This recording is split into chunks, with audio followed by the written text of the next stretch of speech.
ലെബനനിൽ കരയുദ്ധം തുടങ്ങിയിരിക്കുന്നു. നമ്മളൊട്ടും ആഗ്രഹിക്കാത്ത വാർത്തകളാണ് മധ്യ പൗരസ്ത്യ പ്രദേശത്ത് നിന്ന് വരുന്നത്. ലോകസമാധാനത്തിന് വലിയ ഭീഷണി ഉണ്ടാകുന്ന രീതിയിലേക്ക് കരയുദ്ധം വ്യാപിക്കുമ്പോൾ യുദ്ധത്തെ ലോക്കലൈസ് ചെയ്ത് നിർത്താം എന്ന മോഹമാണ് പൊലിയുന്നത്. ഇവിടെ പ്രധാനപ്പെട്ട കാര്യമെന്ന് പറയുന്നത്, ഒരു സംഘർഷമുണ്ടായാൽ ആ സംഘർഷ ഭൂമിയിലേക്ക് യുദ്ധം പരിമിതപ്പെടുത്തി നിർത്തിയാൽ അത് ആ ഭാഗത്ത് മാത്രമായി അത് ഒതുക്കപ്പെട്ടാൽ പെട്ടെന്ന് സമാധാനം കൊണ്ടുവരാനാവും. കൂടുതൽ രാജ്യങ്ങളും കൂടുതൽ മേഖലകളും യുദ്ധത്തിൽ ഇൻവോൾവ് ആയി കഴിഞ്ഞാൽ യുദ്ധ സാഹചര്യം സങ്കീർണമായി പോകും. ഒരുപക്ഷെ അത് ലോകമഹായുദ്ധത്തിലേക്ക് പോലും മുൻകാലങ്ങളിൽ നയിച്ചത് ചെറിയ തോതിലുള്ള ലോക്കലൈസ്ഡ് സംഘർഷം മാത്രമാണ്. അതുപോലെ ഒരു സാഹചര്യമാണ് ഇപ്പോൾ മധ്യ പൗരസ്ത്യ പ്രദേശത്ത് വെസ്റ്റ് ഏഷ്യയിൽ നിലനിൽക്കുന്നത്. കഴിഞ്ഞ 8 ദിവസമായി ലെബനന് നേരെ ഹിസ്ബുള്ളയുടെ കേന്ദ്രങ്ങളിലേക്ക് ഇസ്രയേൽ തീ മഴ പെയ്യ്ക്കുകയായിരുന്നു. അവരുടെ ലക്ഷ്യങ്ങൾ ഒന്നൊന്നായി നേടിക്കൊണ്ടിരിക്കുന്നു. ആദ്യ ലക്ഷ്യമെന്ന് പറയുന്നത് ബന്ദികളുടെ മോചനമാണ്. ആ ലക്ഷ്യം പൂർണ്ണമായി നിറവേറ്റാൻ കഴിഞ്ഞിട്ടില്ല എന്നത് ഒരു സത്യമായി അവശേഷിക്കുന്നു. കഴിഞ്ഞ വർഷം 2023 ഒക്ടോബർ മാസം 7-ാം തീയതി ഹമാസ് തടവിലാക്കിയ ഇസ്രയേലിൻ്റെ 250ഓളം പൗരന്മാരിൽ 100 പേരെ ഇപ്പോഴും വിട്ടുകിട്ടാനുണ്ട്. ഏതാനും പേർ കാലയവനിക്കുള്ളിൽ മറഞ്ഞു. ഏതാനും പേരെ ഒരു ചെറിയ വെടിനിർത്തൽ കരാർ കഴിഞ്ഞ വർഷം ഉണ്ടായപ്പോൾ മോചിപ്പിക്കപ്പെട്ടു. എന്നാൽ ഇപ്പോഴും ആ ലക്ഷ്യം ഇസ്രയേൽ നിറവേറ്റിയിട്ടില്ല. അത് നിറവേറ്റാൻ സാധിച്ചിട്ടില്ല. പക്ഷേ മറ്റ് ലക്ഷ്യങ്ങൾ ഒന്നൊന്നായി ഇസ്രയേൽ നേടുന്ന കാഴ്ചയാണ് കാണുന്നത്. ഹമാസിൻ്റെ പ്രഹരശേഷിയെ ഏതാണ്ട് പൂർണ്ണമായി അവസാനിപ്പിച്ചു. ഹമാസിൻ്റെ ഭാഗത്ത് നിന്ന് ഗസയിൽ നിന്ന് റോക്കറ്റുകൾ ഇസ്രയേലിലേക്ക് വരുന്നില്ല. പക്ഷേ ഹമാസ് പിന്തിരിഞ്ഞ ഇടത്ത് ഹിസ്ബുള്ള വലിയ തോതിൽ ആക്രമണം അഴിച്ചുവിട്ടു. അത് സ്വാഭാവികമായി ഇറാൻ്റെ പിന്തുണയുള്ള സഖ്യകക്ഷികളെന്ന നിലയിൽ ഹിസ്ബുള്ള ഹമാസിനെ സഹായിക്കാൻ മാനസികമായി പ്രതിജ്ഞാബദ്ധമാണ്. ഐഡിയോളജിക്കലി പ്രത്യയശാസ്ത്രപരമായി പ്രതിജ്ഞാബദ്ധമാണ്. അവരത് ചെയ്തു. പക്ഷേ അതിന് നൽകേണ്ടി വരുന്ന വില ഹിസ്ബുള്ളയ്ക്ക് മാത്രമല്ല, ഒരു രാജ്യത്തിന് തന്നെ വളരെ വലിയ വിലയാണ് നൽകേണ്ടി വരുന്നത്. ലെബനൻ എന്ന വളരെ നല്ല സമാധാനപരമായി ജീവിക്കാൻ ആഗ്രഹിക്കുന്ന ഒരു ജനത, ഒരു രാജ്യം, ആ രാജ്യം ഇന്ന് കുട്ടിച്ചോറായിരിക്കുന്നു. ആ രാജ്യം ഛിന്ന ഭിന്നമായിരിക്കുന്നു. ആ രാജ്യത്തേക്കാണ്, ലെബനൻ്റെ ദക്ഷിണ പ്രദേശത്തേക്കാണ് IDFൻ്റെ ടാങ്കുകളും കവചിത വാഹനങ്ങളും കഴിഞ്ഞ രാത്രിയിലും ഇന്ന് രാവിലെയുമായി മുന്നോട്ട് നീങ്ങുന്നത്. അതിനർത്ഥം എന്താണ്? ഏറിയൽ ബൊംബാർഡ്മെൻറ്റിലൂടെ, വ്യോമ ആക്രമണത്തിലൂടെ ഹമാസ് ഹിസ്ബുള്ളയുടെ പ്രഹരശേഷിയെ പരമാവധി കുറച്ചുകൊണ്ടുവരികയാണ്. ഉന്നത നേതൃത്വത്തെ ഏതാണ്ട് പൂർണ്ണമായി തന്നെ എലിമിനേറ്റ് ചെയ്തു കഴിഞ്ഞു. ആ ഉന്നത നേതൃത്വത്തിലെ ഏറ്റവും മഹനീയ സ്ഥാനത്ത് ഇരുന്ന ഹസൻ നസറുള്ള ബങ്കർ ആക്രമണത്തിൽ, ബങ്കർ ബസ്റ്റർ പൊട്ടിത്തെറിച്ച് 2 ദിവസം മുമ്പ് കൊല്ലപ്പെടുകയുണ്ടായി. അതുപോലെ ഇപ്പോൾ അദ്ദേഹത്തോടൊപ്പം തന്നെ 20ഓളം ഉന്നത നേതാക്കൾ അതേ അവസരത്തിൽ ഒരുമിച്ച് കൊല്ലപ്പെടുകയാണ്. അത് മാത്രമല്ല 10ഓളം കമാൻഡർമാർ, ഹിസ്ബുള്ളയുടെ കമാൻഡർമാർ വിവിധ ഭാഗത്തായി, ലെബനൻ്റെ വിവിധ ഭാഗത്തായി കൊല്ലപ്പെട്ടു. അത് മാത്രമല്ല അവരെ സഹായിച്ചു കൊണ്ടിരുന്ന ഇറാൻ്റെ ഒരു ഡെപ്യൂട്ടി കമാൻഡറും അവിടെ കൊല്ലപ്പെട്ടു. അത് മാത്രമല്ല യുദ്ധം വ്യാപിക്കുന്നു. ആ രാജ്യത്തുനിന്ന് ലെബനൻ മാത്രമല്ല, സിറിയയിലെ ഡമാസ്കസ് നഗരത്തിലെ ഹമാസിൻ്റെ അല്ലെങ്കിൽ ഹിസ്ബുള്ളയുടെ കേന്ദ്രങ്ങളിലേക്ക് ആക്രമണം വ്യാപിച്ചിരിക്കുന്നു. അവിടെയും ഹിസ്ബുള്ളയുടെ ഒരു കമാൻഡർ കൊല്ലപ്പെട്ടു, ഹമാസിൻ്റെ ഒരു കമാൻഡറും കൊല്ലപ്പെട്ടു. അങ്ങനെ യുദ്ധത്തിൻ്റെ നിറവും രൂപവും ഭാവവും വ്യാപ്തിയും മാറുന്ന ഒരു കാഴ്ച ഇപ്പോൾ കാണുന്നു. യുദ്ധം തന്നെയാണ്. യുദ്ധം ഒരു പുതിയ സംഭവമല്ല. മധ്യപർവ്വത പ്രദേശത്തെ തർക്കങ്ങൾ പുതിയതല്ല. പക്ഷേ ഇപ്പോൾ ഒരു വഴിത്തിരിവിലെത്തി നിൽക്കുന്നു. എന്താണ് ആ വഴിത്തിരിവ്? ഈ വീഡിയോയുടെ പ്രധാന ഇതിവൃത്തം ആ വഴിത്തിരിവ് തന്നെയാണ്. ഇവിടെ കരയുദ്ധം നമുക്കറിയാം. ഗസയിലേക്ക് കരയുദ്ധം നടത്തിയപ്പോൾ ഇസ്രായേൽ പറഞ്ഞത് എന്താണ്?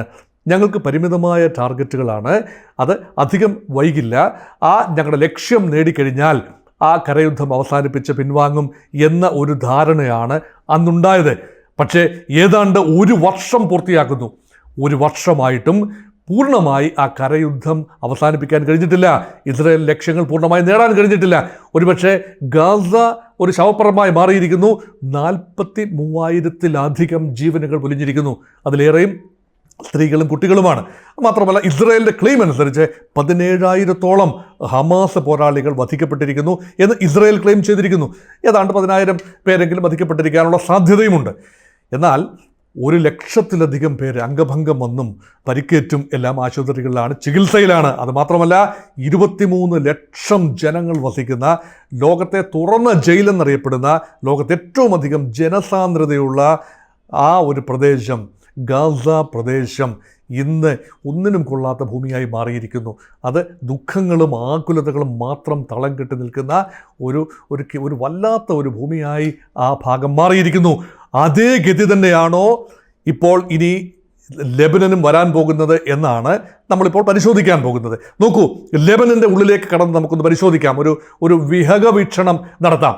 ലെബനീസ് തലസ്ഥാനമായ ബെയ്റൂട്ട് കേന്ദ്രീകരിച്ചാണ് മുൻപ് പാലസ്റ്റീൻ ലിബറേഷൻ ഓർഗനൈസേഷൻ, യാസർ അറാഫത്തിൻ്റെ ഓർഗനൈസേഷൻ പ്രവർത്തിച്ചിരുന്നത്. അവരവിടുന്ന് പിൻവാങ്ങി ഇപ്പോൾ റാമല്ലയിലേക്ക് കേന്ദ്രം മാറ്റി, അവർ വെസ്റ്റ് ബാങ്കിലേക്ക് ഒതുക്കപ്പെട്ടു. ഏതാണ്ട് സമാധാനമായി ഇസ്രായേലിനോട് തട്ടിയും മുട്ടിയും ഒരു പരുവത്തിനും എരുങ്ങിയും ഒക്കെ ജീവിക്കുന്നു. അതേസമയം ഹമാസ് തീവ്ര നിലപാടാണ്. അതുകൊണ്ട് അങ്ങനെ പാലസ്റ്റീൻ അഭയാർത്ഥികൾ ഒരു പങ്ക്, പാലസ്റ്റീൻ പോരാളികൾ ലെബനിൽ നിന്ന് പിൻവാങ്ങി. പക്ഷേ പാലസ്റ്റീൻ അഭയാർത്ഥികളുടെ വളരെ വലിയ ക്യാമ്പുകൾ ഇപ്പോഴും ബെയ്റൂട്ടിൻ്റെ പ്രാന്തപ്രദേശങ്ങളിൽ നിലനിൽക്കുന്നു എന്നതാണ് സത്യം. ഈ ക്യാമ്പുകൾ കേന്ദ്രീകരിച്ച് ഇപ്പോഴും ഇസ്രായേലിനെതിരെയുള്ള പ്രവർത്തനങ്ങൾ നടക്കുന്നുണ്ട്. അപ്പോൾ ആ ക്യാമ്പുകളിലേക്ക് നേരിട്ട് മിസൈലുകൾ അയച്ചതുകൊണ്ട് മാത്രം കാര്യമില്ല. ഹ്യൂമൻ ഷീൽഡ്, മനുഷ്യ കവചം ഒരുക്കിക്കൊണ്ടാണ് എല്ലാ തീവ്ര സംഘടനകളും പ്രവർത്തിക്കുന്നത്.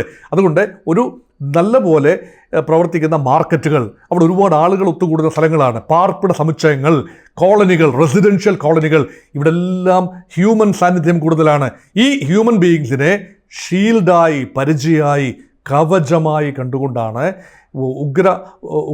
ഉഗ്രമായി പ്രതിരോധിക്കാനുള്ള ഒരു മാർഗമായി നിസ്സഹായരായ ആളുകളെ വെച്ച് വിലപേശുകയാണ് പലപ്പോഴും തീവ്ര വിഭാഗങ്ങൾ.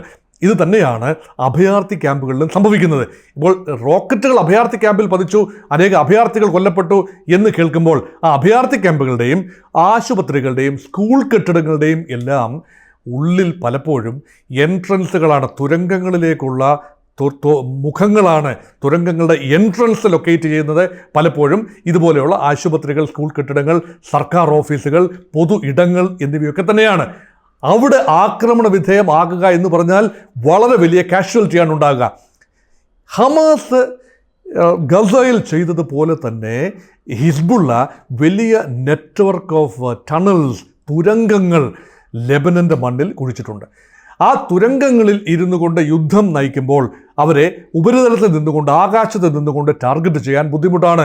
ഇപ്പോഴും ഗാസയിലെ തുരങ്കങ്ങൾ പൂർണ്ണമായി മാറ്റിയിട്ടില്ല. തുരങ്കങ്ങൾ ഇപ്പോഴും നിലനിൽക്കുന്നു. വലിയ എണ്ണം തുരങ്കങ്ങൾ നശിപ്പിച്ചു.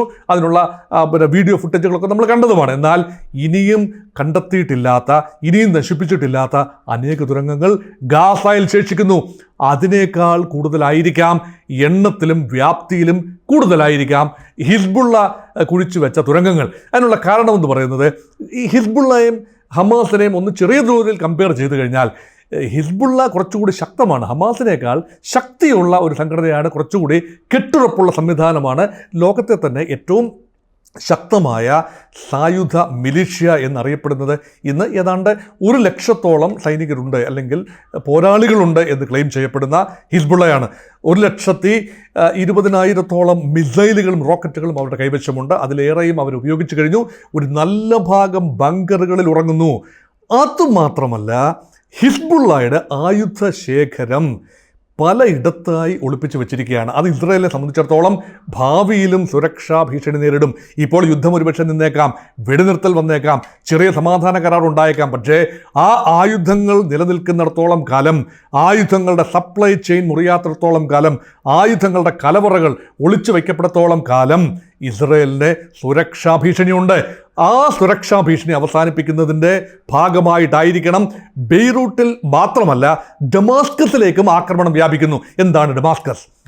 നമുക്കറിയാം, ഡമാസ്കസ് സിറിയയുടെ വലിയ നഗരമാണ്, തലസ്ഥാനമാണ്. ഡമാസ്കസിലാണ് യഥാർത്ഥത്തിൽ ഹിസ്ബുള്ളയുടെ ഒരു വിഭാഗം സ്ഥിതി ചെയ്യുന്നത്. ഹിസ്ബുള്ളയ്ക്കും ഈ സിറിയയ്ക്കും തമ്മിൽ ബന്ധമുണ്ട്. കാരണം സിറിയയിലെ ആഭ്യന്തര യുദ്ധം നടക്കുന്ന കാലത്ത് ബഷർ അൽ അസദിനെതിരെ വലിയ പോരാട്ടം അവിടെ നടക്കുമ്പോൾ ബഷർ അൽ അസദിനെ സഹായിക്കാനായി റഷ്യയും സഹായിച്ചു, ഹിസ്ബുള്ളയും സഹായത്തിനെത്തി.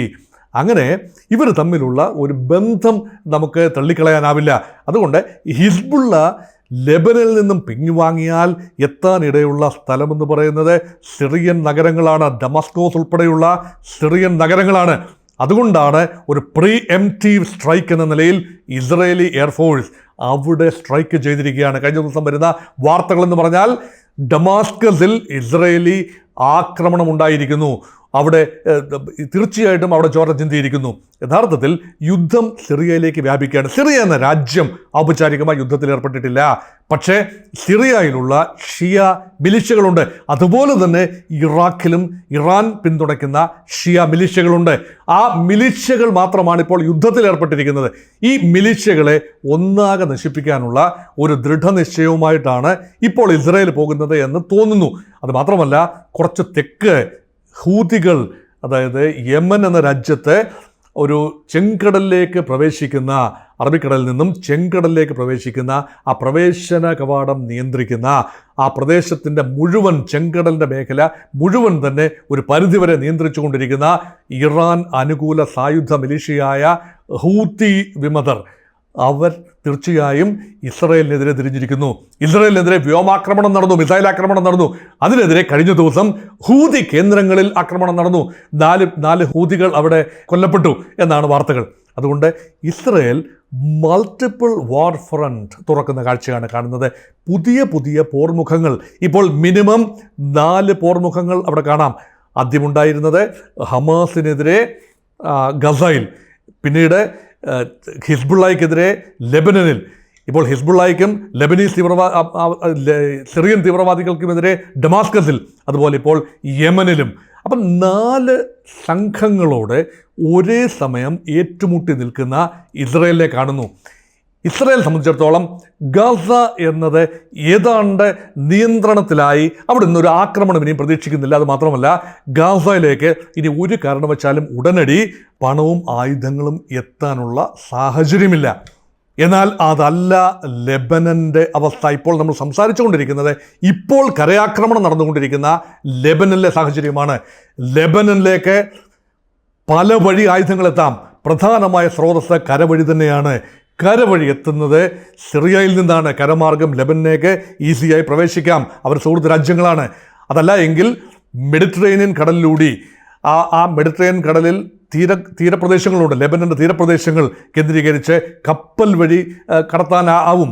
എന്നാൽ ഇസ്രായേലിൻ്റെ പൂർണ്ണ നിയന്ത്രണത്തിലുള്ള ഗാസ മുനമ്പിലെ തുറമുഖങ്ങളിൽ ഒരുപക്ഷെ അങ്ങനെ കപ്പൽ വഴി ആയുധങ്ങൾ ഇനി കടത്താനൊക്കില്ല. ഇതുവരെ കടത്തിയത് മാത്രമേ ഉള്ളൂ.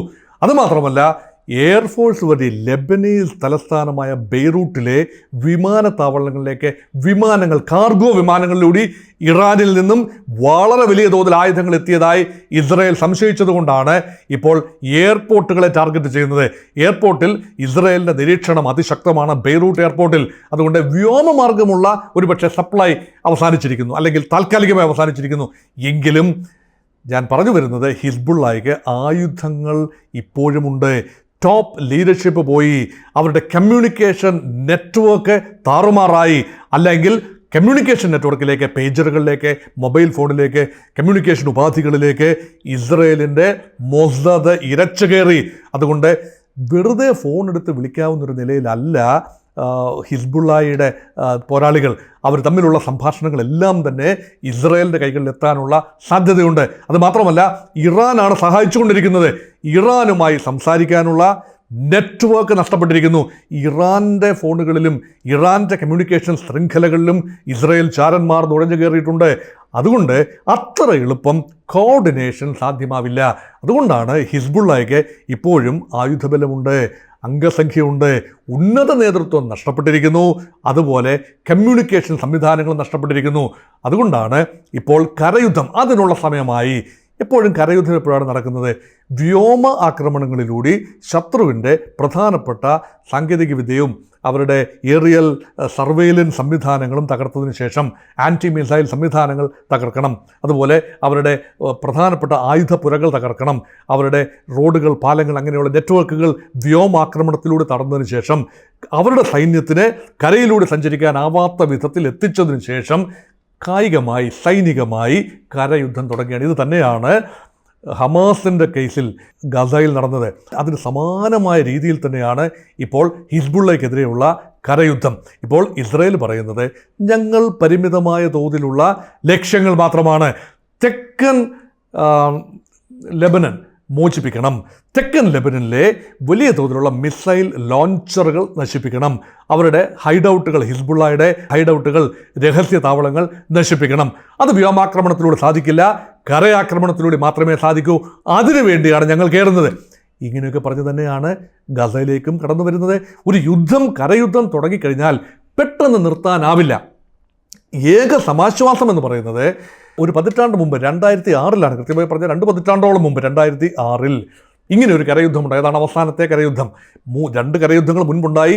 അതിലൊന്ന് എന്ന് പറയുന്നത് ബെയ്റൂട്ട് ആക്രമണമാണ്. 82 നടന്ന PLOയ്ക്കെതിരെ തുടങ്ങി വെച്ചതും പിന്നീട് ഹിസ്ബുള്ളയ്ക്കെതിരെ നീങ്ങിയതുമായ ലെബനീസ് ആക്രമണവും ലെബനീസ് ഓക്യുപ്പേഷനും. ഇസ്രയേലിൻ്റെ ഓക്യുപ്പൈഡ് ടെറിട്ടറി ആയിരുന്നു 1982 മുതൽ 2000 വരെ ലെബനൻ എന്ന രാജ്യം, പ്രത്യേകിച്ച് അതിന് ദക്ഷിണ പ്രദേശങ്ങൾ.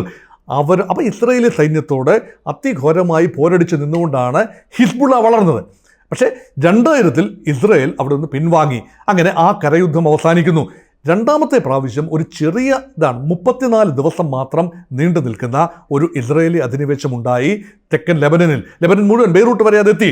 അങ്ങനെ പക്ഷേ ആ 34 ദിവസം കൊണ്ട് ഇസ്രയേൽ പിൻവാങ്ങി. കാരണം ഇസ്രയേലിലെ ചില സൈനികരെ അവർ ഹിസ്ബുള്ള തട്ടിക്കൊണ്ടു പോവുകയും അതിനുള്ള വിലപേശലുകളൊക്കെ നടന്നു. അതുകൊണ്ട് തന്ത്രപരമായ ഒരു പിന്മാറ്റമായി ഇസ്രയേൽ കണ്ടു.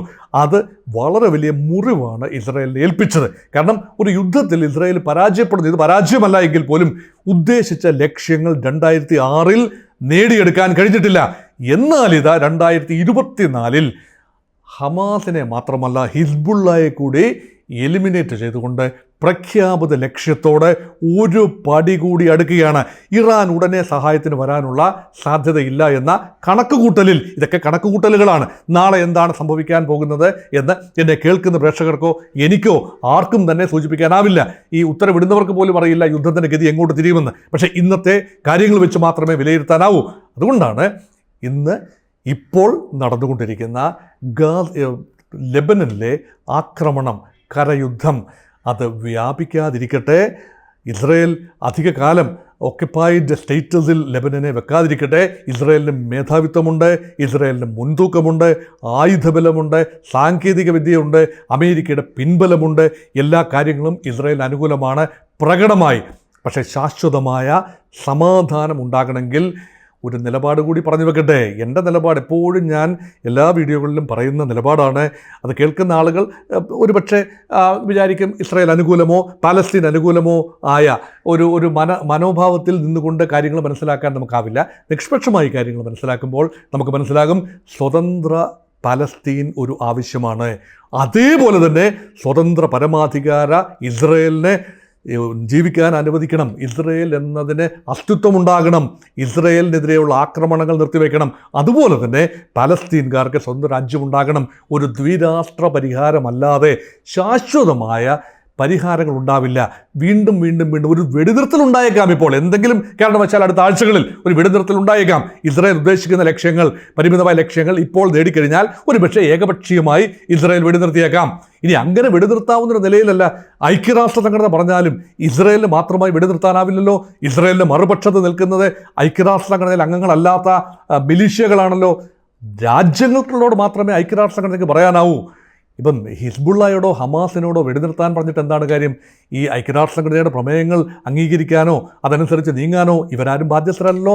അപ്പം നോൺ സ്റ്റേറ്റ് ആക്ടേഴ്സും ഒരു സ്റ്റേറ്റ് ആക്ടറും തമ്മിലുള്ള സംഘർഷത്തിൽ വെടിനിർത്തൽ എന്നത് പറയാമെന്നല്ലാതെ പ്രാവർത്തികമാക്കാൻ സാങ്കേതികമായ ബുദ്ധിമുട്ടുകളുണ്ട്. അതുകൊണ്ട് ഇസ്രായേൽ ഒരുപക്ഷെ ഏകപക്ഷീയമായി വെടിനിർത്തൽ പ്രഖ്യാപിച്ച് പിൻവാങ്ങിയേക്കാം. പക്ഷേ സമാധാനം ഉണ്ടാകണമെങ്കിൽ ഞാൻ നേരത്തെ സൂചിപ്പിച്ച ദ്വിരാഷ്ട്ര പരിഹാരം മാത്രമാണ് നമുക്ക് മുന്നിലുള്ളത്, ലോകത്തിന് മുന്നിലുള്ളത്.